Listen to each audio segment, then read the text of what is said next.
اللهم صل على سيدنا محمد يا رب صل وسلم دائما ابدا على حبيبك. تو یہ جو خواتین کی باتوں کی شکایت آتی ہے یہ بھی اس بات کی دلیل ہے کہ مردوں کی نسبت عقل کیا ہے؟ کم ہے. اس لیے کہ جو زیادہ باتیں کرتے ہیں نا، ہر وقت باتیں، یہ بھی عقل کی کمی کی دلیل ہوتی ہے. بچے زیادہ باتیں کرتے ہیں، آپ کو پتہ ہے، ہر وقت بولتے رہتے ہیں، بے وقت بولتے ہیں، ہوتا ہے نا.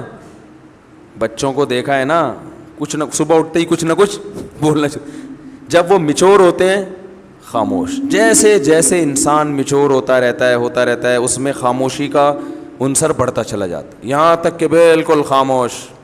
کوئی ضرورت کی بات ہوگی تو کرے گا، چپ بیٹھا رہے گا، اسی میں اس کو سکون ملتا ہے. ہم نے بڑے بڑے علماء دیکھے ہیں، اپنے مشائخ کو دیکھا ہے. مفتی رشید احمد صاحب رحمہ اللہ کی میں اکثر مثال دیتا ہوں. ان کی آدھے گھنٹے کی مجلس ہوتی تھی. جب وہ مجلس میں آ کے بیٹھتے تو بسا اوقات پوری مجلس میں خاموش رہتے. بھئی ایک ٹائم دیا ہوا تھا انہوں نے اپنے مریدوں کو آدھے گھنٹے کا کہ اس میں ملاقات کے لیے آنا چاہو تو آ سکتے ہو. اور علماء کو تو وہ علماء اور طلباء جا کے بیٹھتے تھے ان کے آفس میں بیٹھنے سے پہلے اے سی چلا دیا جاتا تھا اور اس میں اسپرے کیا جاتا تھا خوشبو کے وہ بڑے عاشق تھے. خوشبو کے بغیر جہاں خوشبو نہیں ہوتی تھی تو ان کو وہاں بدبو آتی تھی. ٹھیک ہے نا، بہت مہنگی خوشبوئیں استعمال کرتے تھے. تو وہ آدھا گھنٹہ انہوں نے طلباء کو دیا ہوا تھا. تو آتے نیچے آ کے بیٹھ کے سب کو ایک نظر دیکھتے، تھوڑا سا مسکراتے، اس کے بعد چپ. کیونکہ کوئی بات ذہن میں نہیں آ رہی کرنے کی تو چپ بیٹھیں. ہم بھی چپ. ہم بھی یہ نہیں کہ اور بھائی سنائیں خیریت حضرت آج صبح ناشتے میں کیا کھایا آپ نے. بھائی کرنا چاہو تو کچھ بھی بولتے رہو، اور کیا کھایا آپ نے ناشتے میں، اور امی ٹھیک ہیں، اور بھائی کیا ہو گیا منگنی وہاں طے ہو گئی. خواتین یہی کر رہی ہوتی ہیں نا باتیں. میت میں بھی باتیں کرتی ہیں. کسی کی میت ہو جائے نا، اب وہاں بھی پوچھ رہی ہوں گی بہن اس دوپٹے کی کیا قیمت ہے. روتے روتے پوچھ رہی ہوں گی ہائے منع کے ابا دنیا سے چلے گئے، اللہ مغفرت فرمائے. بہن یہ دوپٹہ کہاں سے لیا تھا تم نے؟ وہ پھر روتے روتے ہائے منع کے ابا بہت اچھے تھے، بولٹن مارکیٹ سے خریدا تھا میں نے. تو پھر وہ روتے روتے کہیں گے ہائے اللہ مغفرت کرے ان کے آپ کے میاں کی، بہت جوانی میں چلے گئے. ذرا سستا مل جاتا ہے بولٹن مارکیٹ میں. صحیح کیا آپ نے، وہاں سے حیدری سے لے لیتی تو قریب پڑ جاتا ذرا سے. تو ان کی باتیں رکتی نہیں. ہمارے حضرت آگے بیٹھتے تھے چپ، ہم بھی چپ اور حضرت بھی چپ. اس لیے کہ کوئی اہم بات آئی نہیں رہی. جب تک کوئی اہم نہیں ہے تو پوچھنی نہیں ہے. اب یہ کیا کہ آپ نے ناشتے میں کیا کھایا، فلانا کیا کھایا. یا تو دیکھو کوئی بیٹھا ہی گپ شپ کے لیے ہو. دوست احباب کی محفل بعض دفعہ ہوتی ہی گپ شپ کے لیے، وہ تو محفل سجائی ہی گپ شپ کے لیے گئے ہیں نا، اس میں تو ٹھیک ہے. نارملی انسان جتنا خاموش ہوگا اکثر یہ اس کے ذہین ہونے کی علامت ہے کہ یہ میچور ہے، سمجھدار ہے. بلا وجہ بولتے رہنا یہ اس کی علامت ہے کہ آپ کی عقل کامل نہیں ہے. سمجھ رہے ہیں کہ نہیں سمجھ رہے ہیں؟ تو ہاں بعض دفعہ انسان کو محبت کے اظہار کے لیے بولنا پڑتا ہے. جیسے بعض خاموش مزاج لوگ جب گھر میں جاتے ہیں تو اتنے میچور ہو چکے ہوتے ہیں، بیوی سے بھی بات نہیں کر رہے ہوتے. اب وہ آفس سے آئے، کیونکہ گریڈ بہت 20ویں گریڈ کے آفیسر ہیں، تو وہ آفس میں جیسا ان کا روب ہوتا ہے چپ بیٹھے رہتے ہیں، تو گھر آ کے بھی چپ. ہمارے ایک جاننے والے تھے، وہ ایسے ہی کرتے تھے. ان کے بچے بھی ان سے بیزار آ گئے تھے اپنے ابا سے، بیگم بھی بیزار آ گئیں. وہ آفس سے گھر آتے ہیں، آٹومیٹک ان کا ایک سسٹم تھا نا روبوٹ کی طرح. اس وقت صاحب آفس سے گھر آئیں گے تو جیسے ہی گھر آئیں گے دروازہ پہلے سے کھلا ہوا ہونا چاہیے. وہ جائیں گے اپنے خاص روم میں بیٹھیں گے، ان کی بیگم ان کے لیے روبوٹ کی طرح چائے پیش کر دیں گی. وہ چائے پئیں گے، بات کچھ نہیں، سلام دعا بھی نہیں کرتے تھے. وہ بیگم صاحبہ چائے پیش کریں گی، چائے پئیں گے، آرام کریں گے تھوڑی دیر. اس کے بعد اپنا جو بھی ورک ہے، کوئی فون پہ بات چیت کی، اور پھر ٹائم پہ اپنا سو گئے، صبح اٹھے چلے گئے. اچھا بچوں کے ساتھ آتے ہی بچوں کو تھوڑی سی جیب خرچی دے دی، چپ، باتیں نہیں، چپ، جیب خرچی پکڑائی، نکل لیے. تو یہ تکبر ہے. اس خاموشی کو کہیں آپ یہ نہ سمجھے کہ ماشاءاللہ بہت سمجھدار ہیں. مفتی صاحب نے کہا تھا کہ جو ذہین لوگ ہوتے ہیں وہ باتیں نہیں کرتے، چپ رہتے ہیں.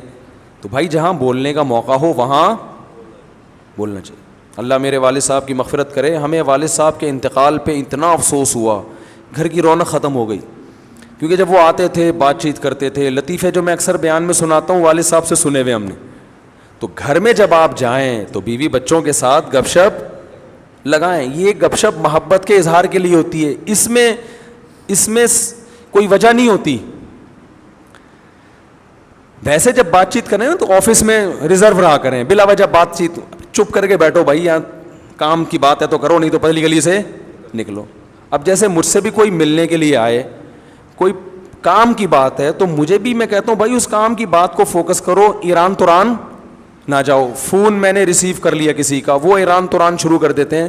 بھائی جو آپ کا مسئلہ ہے اسے آپ پوچھیں, اگر پھر بھی وہ ادھر ادھر طول دیتا ہے تو میں لائن کاٹ دیتا ہوں کہ ہم اب گپ شپ کے لیے آپ سے ہم نے بات نہیں کی ہے. گپ شپ کے ہیں تو پھر دوستی ہے, تو پھر چلو وہ ہائی وے پہ چلتے ہیں, وہاں بیٹھ کے وہ بنوائیں گے انشاءاللہ, اور پھر گپے بھی لگائیں گے. سمجھ رہے ہیں نا؟ تو اس میں بعض لوگوں کی عادت ہوتی ہے وہ فری ہو جاتے ہیں. اور میں نے یہ چیز بھی نوٹ کی ہے, بہت معذرت, کہ خواتین کے جب فون آتے ہیں تو وہ بات کو طول دیتی ہیں, ٹو دا پوائنٹ بات نہیں کرتی, بہت لمبی. مرد کا جب فون آتا ہے تو وہ مختصر بات کرتے ہیں. وجہ اس کی یہی ہے کہ خواتین کو بات سمیٹنا نہیں آتی ہے, سوائے ان خواتین کے جو میرا بیان سن رہی ہیں, کیونکہ پھر نیگیٹو کمنٹس بہت آتے ہیں, تو ان خواتین کے علاوہ کی بات کر رہا ہوں, طول دیتی ہیں. قرآن میں آتا ہے نا وَمَن يُنَشَّأُ فِي الْحِلْيَةِ وَهُوَ فِي الْخِصَامِ غَيْرُ مُبِينٍ. عورت کے بارے میں اللہ نے فرمایا وہ خصام میں غیر مبین ہوتی ہے, اپنی بات کو مدلل انداز میں نہیں پیش کرتی, جذبات سے زیادہ متاثر کرتی ہیں, جذبات زیادہ غالب آ جاتے ہیں, ٹو دا پوائنٹ بات کم ہوتی ہے. تو اس میں خوب اچھی طرح سے سمجھیں. کیا کہہ رہا تھا یار میں, کہاں سے کہاں بات چلی گئی, وہ واقعہ سنا رہا تھا. تو وہ صاحب جب گھر میں آتے ہیں چپ روبوٹ بن کے نا, وہ چائے پئیں گے, سو جائیں گے, رات کو کھانا آ جائے گا ان کے سامنے رکھا جائے گا بالکل ٹائم پہ, کھانا آیا کھایا, تھوڑا چہل قدمی کی اکیلے, پھر سو گئے, پھر صبح اٹھے. ایسے ان کی روٹین. میں جب ان کا کبھی ذہن میں تصور آتا ہے تو میں اپنے والد صاحب کا آتا ہے, میں نے کہا یار وہ کتنے, جب انسان کمپیئر کرتا ہے نا, جب تک کوئی آپ کے سامنے اپوزٹ مثال نہیں ہوتی تو پھر اپنوں کی قدر کہتا ہے یار کیسے زبردست آتے ہیں. حالانکہ ان کی بڑی عزت تھی محلے میں, بہت ہر جگہ عزت ہوتی تھی ان کی, لیکن گھر میں آ کے بالکل بچوں میں گھل مل جایا کرتے تھے, لطیفے بھی سناتے تھے, غصہ بھی ہوتے تھے, ہنسی مذاق کی باتیں بھی کر لیتے تھے. تو یہ خاموشی کا مطلب ہرگز نہیں ہے. تو یہ جو بات چیت کی جاتی ہے بعض دفعہ بات چیت کی وجہ اظہار محبت ہے. میں جب کوئی ملنے کے لیے آتا ہے میں دیکھتا ہوں کہ اس پہ روب بہت ہے, وہ بات نہیں کر پا رہا مجھ سے, پھر میں اس سے ایران توران خود ہی شروع کر دیتا ہوں تاکہ اس کا روب تھوڑا, پھر میں پوچھتا ہوں کیا نام ہے آپ کا, کہاں سے آئے ہیں, شادیاں وادیاں کتنی کی ہیں, ایسے ہی, حالانکہ اس کا اس شادی سے کوئی تعلق نہیں ہوتا, ٹھیک ہے نا, ایک ہی کی ہے. میں نے کہا چلو اللہ دوسری کی توفیق دے. کہہ رہا نہیں بھائی میں تو ایک ہی, میں چلو ایک ہی پر اللہ اسی کو نبھانے کی. ایسے وہ فریق. یہ جو بات چیت کی جا رہی ہے دیکھنے میں تو فضول لگ رہی ہے, مگر اس بات چیت کا مقصد ہوتا ہے اس کو تھوڑا سا مانوس کرنا, تاکہ وہ جو میٹر لے کر آیا ہے وہ کھل کے اظہار خیال کر سکے. تو آپ میں سے کوئی آئے اور میں ایران توران شروع کر دوں تو آپ کہیں گے ادھر تو مفتی صاحب کہہ رہے تھے ایران توران نہیں کیا اور ٹو دا پوائنٹ بات, تو وہ ٹو دا پوائنٹ ہی ہوتی ہے, لیکن اس کا کوئی مقصد ہوتا ہے. تو اگر کسی سے محبت کا اظہار کرنا ہے, دوستوں کی محفل ہے, یہ گھر میں بیگم کے ساتھ, تو آپ کو بات چیت وہ فضولی بھی کر لیں. بیگم کیا پکایا تھا آج, امی کے یہاں گئی تھی, کیا پکا ہوا تھا تم آج امی کے یہاں سے ہو کر آئی ہو, بھنڈی, اچھا ہمارے یہاں تو گوشت پکتا ہے, ادھر بھنڈی کھائی ماشاء اللہ, چلو تمہیں احساس تو ہوگا نا. یعنی یہ والی باتیں نہ کریں, مقصد یہ ہے, اس سے پھر لڑائی ہو جائے گی نا. تو ایسے ہی ایران توران اور کیا ہو رہا ہے, تو وہ کرنا ضروری ہے, سمجھ رہے ہیں, وہ کرنا ضروری ہے. وہ نبی بھی کیا کرتے تھے اپنے گھر میں, آپ صلی اللہ علیہ وسلم بھی گھر میں بعض دفعہ اپنی ازواج سے قصے کہانیاں بھی سنا کرتے تھے. حالانکہ نبی کا وقت کتنا قیمتی ہے, لیکن قیمتی وقت کے باوجود اس کام کو بھی آپ نے قیمتی سمجھا. سمجھ رہے ہیں کہ نہیں سمجھ رہے؟ ہمارے ایک دوست تھے حضرت مفتی تقی عثمانی صاحب سے بیعت تھے, اور بہت بڑے عالم تھے, 24 گھنٹے مصروف. میں نے کبھی ان کو ٹائم ضائع کرتے ہوئے نہیں دیکھا. ایسے تھے, ان کا انتقال ہو گیا, اللہ مغفرت فرمائے. میں نے کبھی نہیں دیکھا کہ وہ ٹائم ضائع کرتے ہوں. کوئی گپ شپ نہیں کسی سے, جامعۃ الرشید میں آتے, اپنا حساب کتاب سے جو ان کے جس کام کا ٹائم ہے اس میں مصروف رہتے, کوئی فالتو بات نہیں, بڑے بزی. حضرت مفتی تقی صاحب سے بیعت ہو گئے, وہ میری ان سے بڑی دوستی تھی. تو آپ کہیں جب وہ ٹائم ہی نہیں تھا تو دوستی کہاں سے ہو گئی؟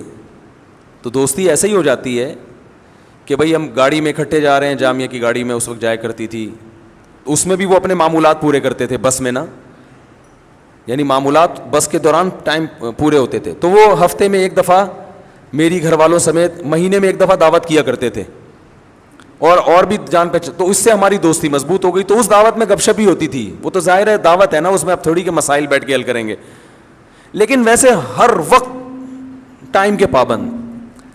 تو مجھے بتا رہے تھے کہ میں نے حضرت مفتی تقی عثمانی صاحب کو خط لکھا, ان کو اپنے معمولات بتائے, اور میرا خیال تھا اس پہ بڑی شاباش ملے گی کہ ماشاء اللہ آپ تو صبح سے لے کے رات تک دین کی خدمت میں, بولو بھائی, مشغول ہیں.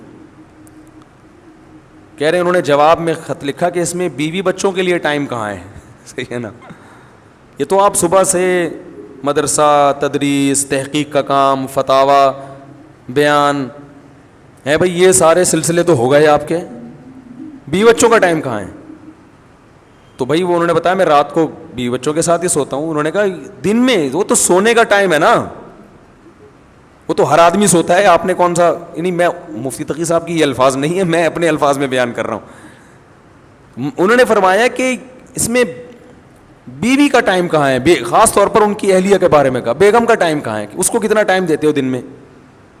تو کہتے ہیں مجھے احساس ہوا یار یہ تو, انہوں نے کہا نبی صلی اللہ علیہ وسلم تو روز وقت دیتے تھے, تو اس میں بیگم کا ٹائم کہاں ہے؟ کہہ رہے ہیں مجھے احساس ہوا کئی سال سے بیگم کے لیے میں نے الگ سے کوئی ٹائم, بولو بھائی, رکھا ہی نہیں ہے. تو پھر حضرت نے تنبیہ کی کہ دین, آپ جو کچھ دینی خدمات کر رہے ہیں اللہ کو خوش کرنے کے لیے کر رہے ہیں نا, تو اللہ کو خوش کرنے میں اللہ کے حقوق کے ساتھ بندوں کے حقوق بھی ہیں. تو بندوں کے حقوق میں اس بیوی کا بھی کچھ حصہ ہے. کتنے مرد ہیں کاروبار میں اپنے آپ کو کھپا دیا انہوں نے, صبح گئے رات کو آئے. ایک صاحب نے بتایا کہ میں اپنے بچوں کو انچ کے حساب سے بڑا ہوتے ہوئے دیکھ رہا ہوں, کیونکہ جب میں گھر سے نکلتا ہوں صبح تو بچے سو رہے ہوتے ہیں, جب واپس آتا ہوں تو سو چکے ہوتے ہیں. تو پہلے اتنے تھے, اب اتنے, اور سوتے ہوئے نا, سوتے ہوئے. بھائی پچھلے سال جب میں سوتا ہوا چھوڑ کر گیا تھا تو اتنے تھے, اب ایک سال ہو گیا اب اتنے. تو مجھے ایسے لگ رہا ہے کہ ایسے بس, اس سے زیادہ میرا بچوں سے کوئی تعلق نہیں ہے. وہ خود بتا رہے تھے کہ میرے بچے بڑے ہو رہے ہیں, بس مجھے سوتے ہوئے پتہ چل رہا ہے, اتنا ریلیشن ہے بچوں سے. پھر بچوں اور باپ میں تعلق کمزور, محبت ہی نہیں رہتی ان کو ابا سے. ایسے بہت روبوٹ ہم نے دیکھے ہیں. تو میں نے ایک واقعہ سنایا, اور بھی ایسے کئی واقعات ہیں. ایک وکیل صاحب, ان کی زندگی روبوٹ جیسی, کہہ رہے ہیں کہ 10 سال میں اپنے بھائی بہنوں سے نہیں ملے. یہ مجھے بتایا ان کے رشتہ داروں نے کہ 10 سال ہو گئے, کیونکہ یہ ہائی کورٹ میں اس کیس کی سماعت کرتے ہیں اور بڑے مشہور وکیل ہیں. اب تو انتقال ہو گیا, اللہ مغفرت فرمائے. بڑے مشہور وکیل ہیں اور بہت پیسہ کمایا انہوں نے, بڑے ایماندار ہیں. ایمانداری پر ان کو ایوارڈ ملے ہیں. ایمانداری پر, جب مسلم لیگ کی حکومت تھی اس وقت ان وکیل کو ایمانداری پر ایوارڈ ملا تھا. پاکستان میں وکیل کو ایمانداری پہ ایوارڈ مل جائے, آپ اندازہ لگاؤ یار کتنا نیک, اور واقعی بہت نیک تھے.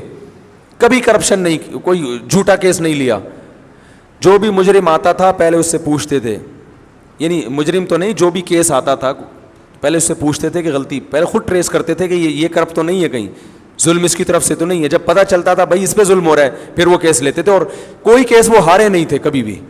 اتنے تیاری کے ساتھ ہر وقت کتابیں لے کے بیٹھے رہتے تھے. میں ان کے گھر گیا, ان سے ملا میں باقاعدہ, اتنی موٹی موٹی وکالت کی کتابیں, اور ہر وقت اسٹڈی کر کر کے ان کے سر بالکل ایسے بن گیا تھا جیسے کچھ دن پہلے میں نے جو چرنا میں آپ نے میری ویڈیو دیکھی ہوگی نا.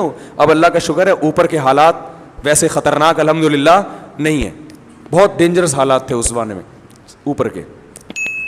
تو جو سمجھدار ہیں ان کو پتہ ہے, باقی پھر تو اب میں نے ان کو دیکھا اتنی موٹی موٹی کتابیں اور وقت پڑھتے رہتے ہیں. وکالت میں تو آگے نکل گئے, بچے بھی باغی, رشتہ دار بھی باغی, کوئی دوسرے ملک سے ان کی بہن آئی ملنے کے لیے, تو کوئی ٹائم ہی نہیں دیا اس کو, میرے پاس ٹائم نہیں ہے, سب لعنتیں بھیج رہے ہیں.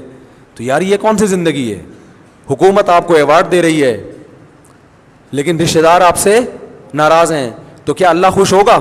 وَأُولُو الْأَرْحَامِ بَعْضُهُمْ أَوْلَى بِبَعْضٍ فِي كِتَابِ اللَّهِ, اللہ کی کتاب میں سب سے پہلے رشتہ دار ہیں. سب سے پہلے آپ کیس کی سماعت کریں, آپ کیس اتنے لیں جتنے اپنے گھر والوں کو اور رشتہ داروں کو ٹائم دے کے جو وقت بچے اس میں آپ لگائیں. آپ سارا ٹائم اسی میں برباد کر دیا, تو یہ بڑا ظلم ہے. تو خاموش رہنے کا مطلب یہ نہیں ہے کہ گھر میں جا کے بھی ناک پہ مکھی بٹھا کر خاموش ہو جائیں. وہاں جائیں, رشتہ داروں میں جب جاتے ہیں تو ٹھیک ہے, گپ شپ ہوتی ہے, بات چیت ہوتی ہے, وہ تو ایران توران چلتا ہے. دیکھو میں اکثر واقعہ سناتا ہوں, اللہ تعالیٰ نے حضرت موسیٰ علیہ السلام کو جب نبوت دی ہے تو موسیٰ علیہ السلام نے کوہ طور پہ جا کے دیکھا, کوہ طور پہ دیکھا آگ جل رہی ہے. حضرت موسیٰ کو نہیں پتا تھا کہ یہاں اللہ مجھ سے ہم کلام ہوگا. حضرت موسیٰ علیہ السلام وہاں پہنچے تو اللہ تعالیٰ نے کیا فرمایا, انی انا اللہ, اے موسیٰ میں اللہ ہوں. اب کیا موسیٰ علیہ السلام پر روب پڑا ہوگا نا کہ میں کون ہوں؟ اللہ ہوں. اب موسیٰ علیہ السلام اس قدر روب میں آئے ہیں کہ اب اللہ نے موسیٰ علیہ السلام کو نبوت بھی دینی ہے اور بھیجنا کہاں ہے؟ فرعون کی طرف. یہ دونوں بڑے ذمہ داری والے اور بڑے بھاری کام ہیں. تو اب اللہ تعالیٰ موسیٰ علیہ السلام سے ہم کلام ہو رہے ہیں, وما تلک بیمینک یا موسیٰ, اور یہ تیرے دائیں ہاتھ میں کیا چیز ہے اے موسیٰ. اتنا لمبا کلام, حالانکہ یہاں بظاہر اس کلام کی چندہ ضرورت نہیں تھی. اللہ کو تو پتہ ہے موسیٰ علیہ السلام کے سیدھے ہاتھ میں لاٹھی ہے. اللہ تعالیٰ تو یہ چاہ رہے تھے, اللہ کا یہ ارادہ تھا کہ موسیٰ علیہ السلام اس لاٹھی کو زمین پہ پھینکیں گے, سانپ بنے گی, پھر پکڑیں گے, لاٹھی بنے گی, تو میں کہوں گا یہ آپ کو میں نے ایک معجزہ دیا ہے.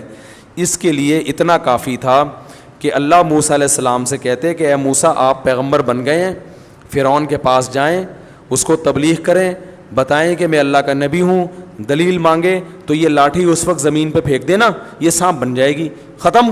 کیا خیال ہے؟ کیا ہو گیا بھائی, غلط تو نہیں کہہ رہا؟ تو اس سب کی کیا ضرورت تھی؟ اور اگر اللہ کو پوچھنا ہی تھا, اول تو اللہ کو پوچھنے کی ضرورت نہیں, اگر پریکٹس کروانی تھی کہ ایک دفعہ لاٹھی کو سانپ بنا کے دکھا دوں تاکہ ان کی گھبراہٹ ختم ہو جائے, تو اللہ تعالیٰ موسیٰ علیہ السلام سے کہتے اے موسیٰ یہ لاٹھی ابھی سانپ بنے گی اور پھر دوبارہ لاٹھی بن جائے گی, اتنا کہہ دیتے. چلو عملاً کروانا تھا تو اللہ موسیٰ علیہ السلام سے کہتے اے موسیٰ اس لاٹھی کو زمین پہ پھینکو. جب زمین پہ پھینکتے سانپ بنتی تو اللہ کہتے اب دوبارہ اٹھا لو, یہ لاٹھی بن جائے گی. کافی تھا نا. تو سوال کی ضرورت ہی نہیں تھی کہ یہ کیا ہے. کیا ہو گیا بھائی؟ سوال کی ضرورت تھی ہی نہیں کہ یہ کیا ہے.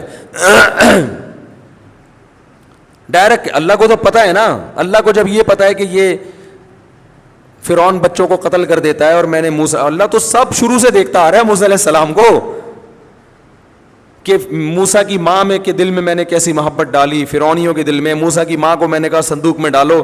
تو جس اللہ کو یہ پتا تھا کہ موسیٰ کی ماں کے بچے کی ولادت ہونے والی ہے, فرعون کے قتل سے ایسے بچایا جائے گا, پھر ان سے قبطی کا قتل ہو گیا, پھر ان کی مدین جا رہے ہیں, پھر وہاں بکریاں چرا رہے ہیں, پھر وہاں سے شادی کر کے بیوی کو لے کر آ رہے ہیں, پھر میں ان کو کوہ طور پہ بلا کے نبوت دوں گا. اس اللہ کو یہ نہیں پتا کہ دائیں ہاتھ میں کیا ہے. کیا ہو گیا بھائی, سمجھ میں آ رہا ہے؟ اس اللہ کو یہ نہیں پتا کہ دائیں ہاتھ میں کیا ہے. لیکن یہاں اللہ ہم کلام ہو رہے ہیں, وما تلک بیمینک یا موسیٰ,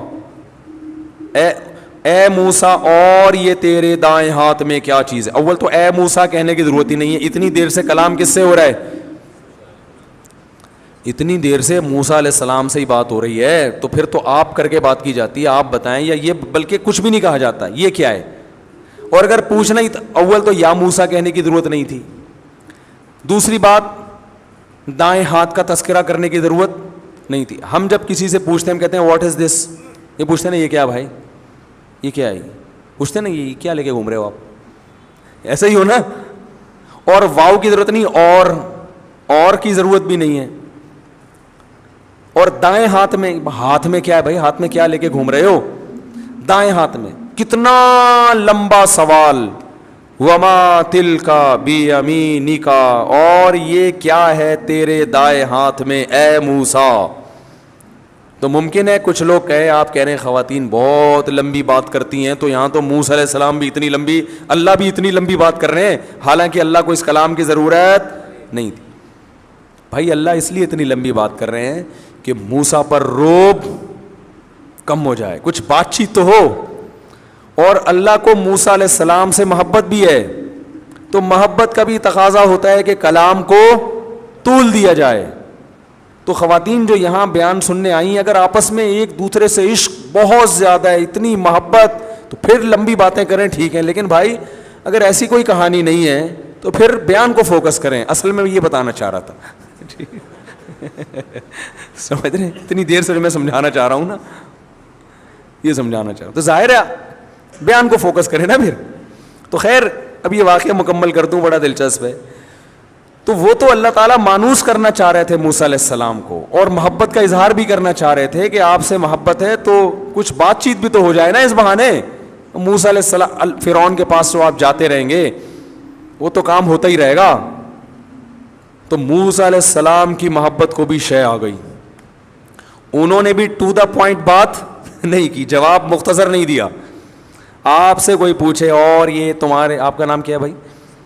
سلمان, ثوبان. میں کہوں اور یہ آپ کی ناک پہ کیا رکھا ہوا ہے اے ثوبان, آپ بولیں گے چشمہ, یہی بولیں گے نا, بلکہ پہلے آپ بولیں گے استاد جی آپ خود بھی چشمہ لگائیں, کیونکہ آپ کو میری ناک پہ چشمہ ہی نظر نہیں آ رہا اتنا موٹا, تو پہلے تو آپ یہ چشمہ لگائیں تاکہ سوال کی ضرورت ہی نہ رہے. اگر یہ اس طرح کی بات کریں گے اس کا مطلب میں نے ان سے پیسے لے کے کھائے ہوئے ہیں, یہی مطلب ہوگا نا. طنز کا کوئی موقع ہاتھ سے جانے نہیں دے رہے, نفرت ہے, کوئی وجہ ہے, کچھ تپے ہوئے ہیں. تبھی جب گھر میں آپ کی لڑائی ہوئی ہوتی ہے تو آپ کوئی بات کریں تو آگے سے تپا ہوا جواب ملتا ہے, ایسا ہی ہے نا. تو کیا کھانا ہے آج؟ جی میرا سر کھا لو, یہی ہوتا ہے نا. بچے جب زیادہ تنگ کر رہے ہوتے ہیں, تنگ کرتے کرتے امی سے پوچھتے ہیں امی کیا پکایا ہے, امی کہیں گی میں نے اپنا مغز پکایا ہوا ہے وہ کھا لو. تو مائیں ایسا جواب دیتی ہیں جب اولاد سے تپی ہوئی ہوتی ہیں, ٹھیک ہے. جب تپی ہوئی نہیں ہوتی پھر بڑے پیارے پیارے جواب دیے جا رہے ہوتے ہیں کہ بھائی ابھی چھوڑو ان جوابوں کو. تو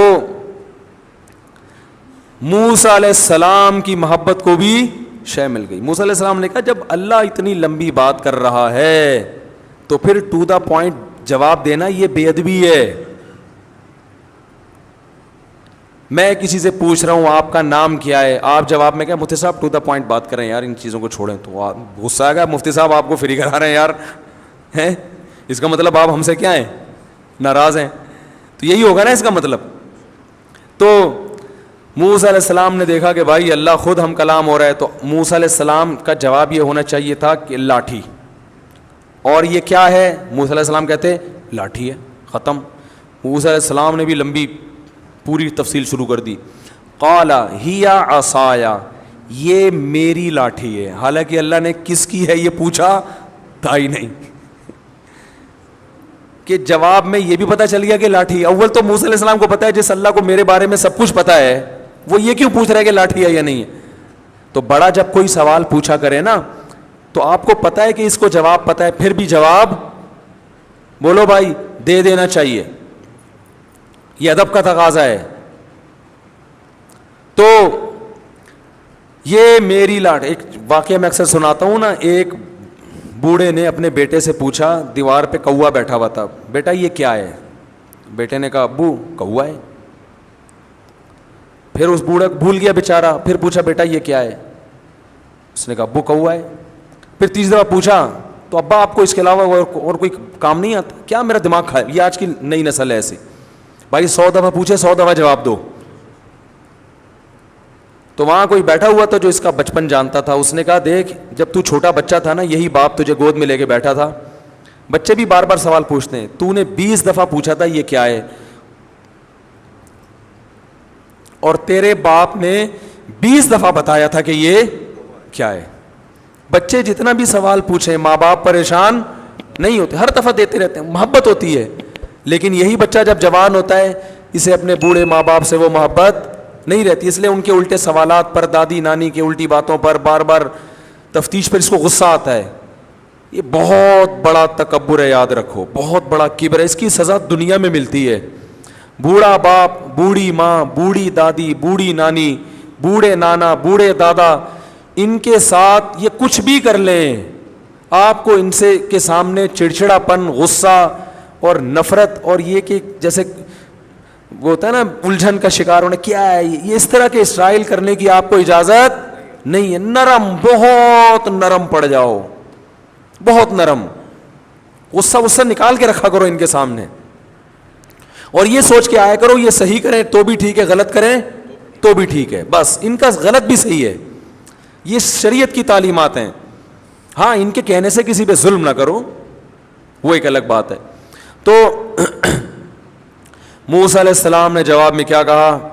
ہیا عصایا, یہ میری لاٹھی ہے, اتوکئ علیہا. ایک تو اللہ نے یہ نہیں پوچھا تھا کس کی ہے, دوسرا اللہ نے یہ تھوڑی پوچھا تھا اسے کرتے کیا ہو. تو حضرت موسیٰ نے کہا میری لاٹھی ہے, اتوکئ علیہ, اس پہ ٹیک بھی لگاتا ہوں میں, واہش بہا علی غنمی, اور اس کے ذریعے درختوں کے پتے جھاڑ کر اپنی بکریوں کو کھلاتا ہوں. موسیٰ علیہ السلام کو خیال ہوا بہت ہی لمبی بات ہو گئی ہے, ٹھیک ہے نا, تھوڑا رعایت بھی کرو, تو اس لیے فرمایا ولی فیہا معارب اخری, اے اللہ میرے اس سے اور بھی بہت سارے کام ہیں, اجازت دے تو پوری گردان پیش کر دوں تیرے سامنے.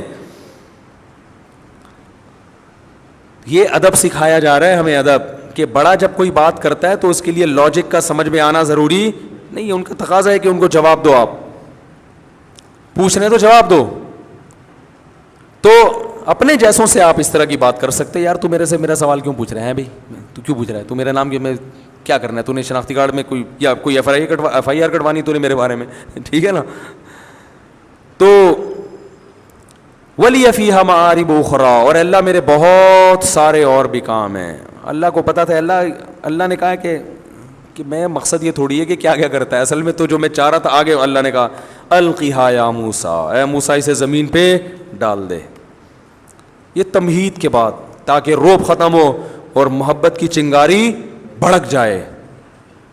تو گھر میں جب جایا کریں چنگیز خان بن کے, بولو بھائی, نہ جایا کریں دوستوں میں ہا ہا ہو ہی چل رہا ہے, گھر میں آتے ہی ایسے لوگوں کو میں کہتا ہوں 2 سینگ لگا کے جایا کرو اپنے. حضرت اقدس حضرت مفتی تقی عثمانی صاحب نے ایک واقعہ بیان کیا کہ ایک طالب علم نے ہمارے والد صاحب کو خط لکھا کہ میں جب گھر میں آتا ہوں میرا اتنا روب ہے کہ گھر والے تھر تھر کانپنے لگتے ہیں. آ گیا ہے وہ, اس کو یہ شوق رہا تھا ماشاء اللہ باروب شخصیتوں میں. تو ان کو خیر حضرت مفتی شفیع صاحب نے ڈانٹ لگائی کہ یہ تو نبی صلی اللہ علیہ وسلم تو گھر میں مسکراتے چہرے کے ساتھ آتے تھے, آپ کی تو سنت ہے گھر میں جب آتے کیسے, بولو نا, مسکراتے چہرے کے ساتھ. تو گھر میں جب جائیں بچوں کو پیار کریں, تھوڑا کلابازیاں کھائیں بچوں کے ساتھ, کچھ گپ شپ لگا لیا کریں بیگم کے ساتھ بھی, کبھی اس کو لے گئے تھوڑا سا گاڑی میں یا بائک پہ یا رکشے میں یا پیدل, جو بھی اللہ نے جتنی جس کو صلاحیت دی ہے, وسائل دی ہیں, پردے کی پابندی کے ساتھ. تو ٹائم دینا یہ شریعت کا حکم ہے, اور پھر وہاں بات چیت کرنا وہ اس بات چیت میں داخل نہیں ہے جو انسان کے کم عقل ہونے کی دلیل ہے. کم عقل ہونا وہ ہے جس کی کوئی وجہ نہ ہو, وہی کیا کھایا تھا ناشتے میں, کیا کیا تھا, اور یہ کہ بس میں بٹھا دو نا تو شروع ہو جاتے ہیں بلا وجہ. جہاز میں بعض دفعہ دیکھا ہے باتیں ہی نہیں ختم ہو رہی ہیں, بھائی چپ کر کے سفر کرو. پارک میں دیکھا ہے میں نے, صبح پارکوں میں جاگنگ کبھی کبھار میں جاتا ہوں تو لوگ باتیں کرتے ہوئے واکنگ کر رہے ہوتے ہیں. اور بھائی یہ باتوں کا ٹائم نہیں ہے, آپ واکنگ کرو فل اسپیڈ کے ساتھ, ہوا لو, پھیپھڑوں میں جذب کرو صبح کی ہوا, وہ نکالو ہوا پریشر کے ساتھ لو, اور اس ذہن کو ریلیکس کرو. اس میں بھی چپڑ جا رہے ہیں باتیں, یہ اس واکنگ کا فائدہ نہیں ہے, اس میں تو آپ تھکا رہے ہو ذہن کو.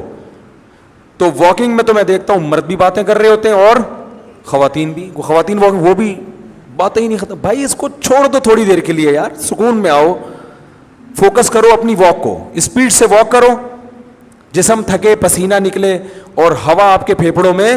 جب آپ کو لمبے سانس, باتیں کرتے ہوئے آپ لمبے سانس نہیں لے سکتے, بات کرنے کے لیے سانس روکنا پڑتا ہے, ٹھیک ہے. تو یہ اپنی واک کا بھی بیڑا غرق کر دیتے ہیں ٹاک کے چکر میں. تو ٹاک کا ٹائم الگ ہے, واک کا ٹائم الگ ہے. ٹاک اور واک کو ایک ساتھ کریں گے تو نہ ٹاکنے کے قابل رہیں گے اور نہ واکنے کے قابل رہیں گے. ایک عورت گئی ڈاکٹر کے پاس, تو انگلش بولنے کا بہت شوق تھا, انگلش پوری آتی نہیں تھی, تو ڈاکٹر کے پاس جا کے کہتی ہے, ڈاکٹر صاحب میرا بچہ نہ ایٹدا ہے نہ سلیپدا ہے, ویپدا ہی ویپدا ہے. ڈاکٹر صاحب میرا بچہ نہ ڈھنگ سے ایٹدا ہے اور نہ ڈھنگ سے سلیپدا ہے, بس ویپدا ہی ویپدا ہے 24 گھنٹے. تو اس سے مجھے یاد آیا وہ ٹاکر نہ ٹاکتے ہیں صحیح طریقے سے, نہ ٹاکتے ہیں نہ واکتے ہیں. تو ایک کام کر لو, ٹاک کے لیے الگ ٹائم رکھ لو بھائی, اس میں صرف ٹاکیں گے بیٹھ کے. واک کو ٹاک کے ساتھ خلط ملط نہ کرو, نہ واک کے قابل رہو گے اور نہ ٹاک کے قابل رہو گے. تو یہ بات پوری اس پر آئی تھی کہ خواتین کو یہ مان لینا چاہیے کہ ہمارے میاؤں میں تھوڑی سی ہم سے عقل زیادہ ہے. تو بڑے بڑے فیصلے میاؤں کو کرنے دیا کریں, میاؤں کو بڑے بڑے فیصلے بچوں کی ایجوکیشن کے بارے میں, ان کے نکاح شادی بیاہ کے معاملات میں. بچی کے معاملے میں شادی ہو گئی ہے تو پھر اس کو علیحدگی دلوانی ہے یا وہ پرانے مکھنچو کے ساتھ ہی اسی کو برداشت کرنا ہے. یہ سب چیزیں جو ہے نا, یہ جو بڑے بڑے فیصلے ہوتے ہیں اس میں شوہر کی اطاعت کرنی چاہیے. اسی وجہ سے اللہ نے حکم دیا, اس میں قوت فیصلہ زیادہ. اور یہ بھی ایک بات یاد رکھو کہ جب معاملہ بچی کی شادی کا ماں کے ہاتھ میں جاتا ہے تو پھر ان کی شادی نہیں ہو پاتی, کیونکہ وہ ان میں قوت فیصلہ ہی نہیں ہے. وہ سوچتی رہتی ہیں, بچیوں کی عمریں نکل جاتی ہیں اس چکر میں.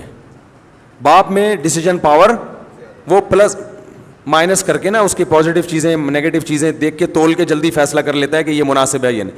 خواتین ساری زندگی سوچتی رہیں گی کہ یہ اس کی غربت کو پہ کمپرومائز کروں یا اس کا ہینڈسم ہونا دیکھوں, ٹھیک ہے نا, یا ہینڈسم نہیں ہے لیکن امیر ہے تو پیسہ دیکھوں, شکل دیکھوں, قوم دیکھوں, قبیلہ, ساری چیزیں تو ایک آدمی میں ملتی نہیں ہے نا, تو وہ فیصلہ نہیں ہو پاتا ان سے, اس لیے وہ لمبا چلا جاتا ہے معاملہ.